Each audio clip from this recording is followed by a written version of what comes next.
പ്രിയപ്പെട്ടവര്, ഇന്ന് ഞാൻ ചർച്ച ചെയ്യാൻ ഉദ്ദേശിക്കുന്ന വിഷയം നമ്മുടെ ന്യൂസിൽ കണ്ടിരുന്നു. ഒരു ടൂർ പോയ കുട്ടി പാലക്കാട് ജില്ലയിൽ നിന്ന്. ആ കുട്ടിയുടെ ചിക്കമംഗളൂർ വെച്ചിട്ട് ആ കുട്ടിയുടെ കാണാതായി 3-4 ദിവസമായി. ഇപ്പൊ ആ കുട്ടിയുടെ മൃതശരീരം ഇന്ന് കണ്ടെത്തി. എന്താണ് ഇന്ന് നമുക്ക് വരുന്ന സൂചന? ഈ ടൂറിസ്റ്റ് പ്ലേസുകളൊക്കെ നമ്മൾ സന്ദർശിച്ചാൽ നമുക്ക് അറിയാൻ പറ്റും, അവിടെ ഒന്നും ആവശ്യമായ പോലീസ് ഉദ്യോഗസ്ഥരെയോ അല്ലെങ്കിൽ സുരക്ഷയോ എവിടെയും ഒരുക്കിയിട്ടുള്ളതായിട്ട് നമുക്ക് കാണാൻ സാധിക്കില്ല. എന്ന് മാത്രമല്ല, ടൂറിസ്റ്റുകളെ പരമാവധി ചൂഷണം ചെയ്യുന്നതായിട്ട് നമുക്ക് കാണാൻ സാധിക്കും.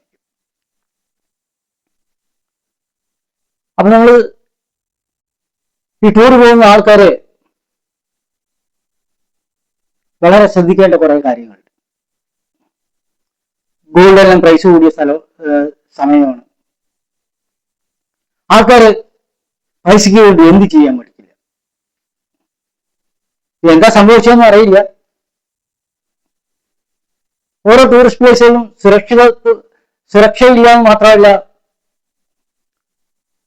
അവിടെ യൂറിനലിൽ പോകാനോ അല്ലെങ്കിൽ ടോയ്ലറ്റ് സൗകര്യങ്ങളോ പല സ്ഥലത്തും വളരെ വിരളമാണ്. ഈ പത്രത്തിൽ കാണുന്ന പരസ്യം മാത്രമേ ഉള്ളൂ, അവിടെ മനോഹരം ഇവിടെ മനോഹരം. പോയി കഴിഞ്ഞാൽ നമുക്ക് ഈ ടൂറിസ്റ്റ് പ്ലേസുകളിലൊക്കെ പോയി കഴിഞ്ഞാൽ കാണാൻ സാധിക്കും, കുറച്ച് വെള്ളം കെട്ടി നിൽക്കുന്നുണ്ടാവും, അവിടെ ബോട്ട് സൗകര്യം ഉണ്ടാവും, അല്ലെങ്കിൽ കുറച്ച് മരങ്ങൾ. ഉയർന്ന മലയിൽ കയറി കഴിഞ്ഞാൽ അവിടെ കുറച്ച് കോറയൊക്കെ വരുന്നത് കാണാം. റൂമുകളിലൊക്കെ അധികമായ വാടക. ഇതെല്ലാം കൊടുത്ത് ആൾക്കാർ ഒരു സമാധാനത്തിനും സന്തോഷത്തിനും വേണ്ടിയിട്ടാണ് ഇവിടേക്കെല്ലാം പോകുന്നത്. കുറച്ചൊരു ചേഞ്ചിന് വേണ്ടി. സ്വന്തം ചിലപ്പോൾ ജോലി ഭാരം ഉണ്ടാവും, ചിലപ്പോൾ ടെൻഷനുകൾ ഉണ്ടാവും, പഠന ഭാരം ഉണ്ടാവും. അതിനൊക്കെ ഒന്ന് മാറി സുഖമായി കുറച്ച് ദിവസം എല്ലാം മറന്നുകൊണ്ട് സന്തോഷത്തോടെ ഇരിക്കാൻ വേണ്ടിയിട്ടാണ് പോകുന്നത്. അതിനുവേണ്ടി 8-10 മണിക്കൂർ ബസ്സിലും ഇടുപ്പ് കഴിഞ്ഞപ്പോൾ ട്രെയിനിലൊക്കെ ഇരുന്ന് അല്ലെങ്കിൽ ഫ്ലൈറ്റിലൊക്കെ ഇരുന്ന് ഇടുപ്പ് കഴിഞ്ഞൊക്കെ വന്നിട്ടായിരിക്കും പോവുക. അവിടെ പോയിട്ട് കഷ്ടപ്പെട്ട ഒരു 1/2 മണിക്കൂർ അത് ഇത് കാണും. മരങ്ങള്, കോട വരുന്നത്, വെള്ളം കെട്ടി നിൽക്കുന്നത്, അതിൽ കുറച്ച് പുൽമേടുകൾ, കുറച്ച് പൂക്കൾ, ചെടിച്ചട്ടികൾ വെച്ചിട്ടുള്ളത്, എന്തൊക്കെ കാണും. അവസാനം പോയി ഹോട്ടലിൽ പോയി മിഷ്ടാന്നം ഭക്ഷണം കഴിക്കുന്നു. ഞാൻ പറഞ്ഞത്, ഈ ടൂറിസ്റ്റ് പ്ലേസുകളിലൊക്കെ ഭൂരിപക്ഷ സ്ഥലങ്ങളിലും ഈ വരുന്ന ടൂറിസ്റ്റുകളെ ആദരിക്കുന്ന ഒരു സമീപനമല്ല, മറിച്ച് അനാദരിക്കുന്ന ഒരു സമീപനമാണ് എല്ലാ ഭാഗത്തും കാണാൻ സാധിക്കും. നമുക്ക് സുരക്ഷിതത്വം ഇല്ല, അവർക്കൊന്ന് ബാത്റൂമിൽ പോകാൻ ഒരു സൗകര്യമില്ല, അവർക്ക് ന്യായമായ രീതിയിൽ സഞ്ചരിക്കാനുള്ള വാഹനങ്ങൾ വളരെ വിരളമാണ്. ഹോട്ടലുകൾ, വൃത്തിയായിട്ടുള്ള പരിസരം എല്ലാം വളരെ വളരെ വിരളമാണ്. സമാധാനത്തിന് സന്തോഷത്തിനും വേണ്ടിയിട്ടാണ് പോകുന്നത്. അവസാനം അവിടെ പോയി പല അനിഷ്ട സംഭവങ്ങൾ ഇതേപോലെ ഉണ്ടാകുന്നു. ആ കുടുംബത്തിന് നിത്യ ദുഃഖമായിട്ട് മാറുന്നു, വേണ്ടിയിരുന്നില്ല മാറും. അപ്പൊ ഞാൻ ഇവിടെ പറയുന്നത്, പറയാനുദ്ദേശിക്കുന്ന കാര്യമാണ്, നെഗറ്റീവായിട്ട് പറയുന്നതല്ല. എനിക്ക് കാണാൻ സാധിച്ചതാണ്, എവിടെയും ഒരു സുരക്ഷിതത്വത്തോടെ ഉള്ള ഒരു ഉത്തരവാദിത്ത ടൂറിസം എവിടെയും കാണാൻ സാധിക്കില്ല.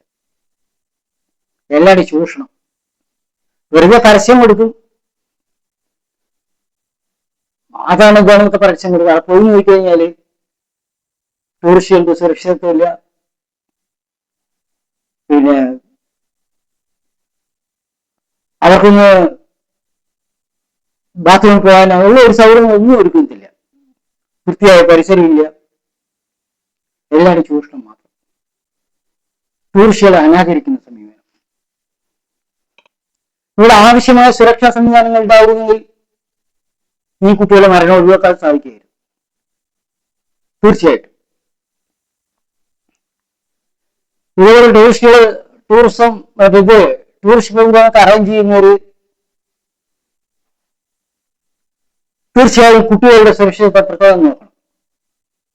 അവരവിടെ ഇവിടെ കാണാൻ പോവുകയല്ല വേണ്ടത്. ആ വന്ന എല്ലാ അംഗങ്ങളുടെ സുരക്ഷിതത്വം അതിനൊരു ടീം ഉണ്ടാക്കി അതിനുവേണ്ട സംവിധാനങ്ങൾ ഒരുക്കണം. തീർച്ചയായിട്ടും പല വഴിക്ക് പോവുകയല്ല വേണ്ടത്. ഇതെല്ലാം സംഭവിച്ചതെല്ലാം നമുക്ക് നിയന്ത്രണത്തിൽ അതീതമാണ്. എങ്കിലും ഇതേപോലെ ടൂർ പ്രോഗ്രാമൊക്കെ പോകുന്നവർ ഒന്നുകൂടെ ആലോചിക്കുക.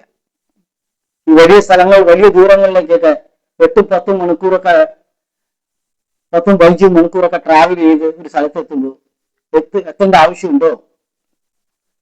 നമ്മളെ ചുറ്റുവട്ടത്ത് തന്നെ ഉള്ള സ്ഥലങ്ങളുണ്ട്, മനോഹരമായ സ്ഥലങ്ങൾ. കേരളം പോലെ മനോഹരമായ സ്ഥലം ലോകത്ത് എവിടെയും കാണാൻ സാധിക്കില്ല.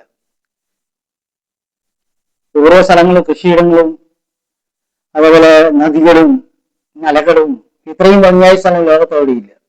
അതാണ് ഗോഡ്സ് ഓൺ കൺട്രി എന്ന് പറയുന്നത് കേരളത്തെ. എവിടെയും പോരായ്മകളൊക്കെ ഉണ്ട്.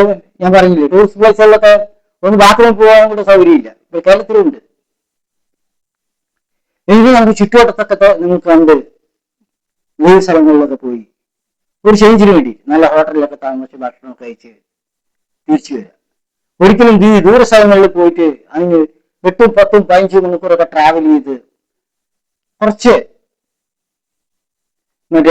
സന്തോഷം ലഭിക്കാൻ വേണ്ടി ഒരു 1 മണിക്കൂറുള്ള കാഴ്ചയ്ക്ക് വേണ്ടിയിട്ട്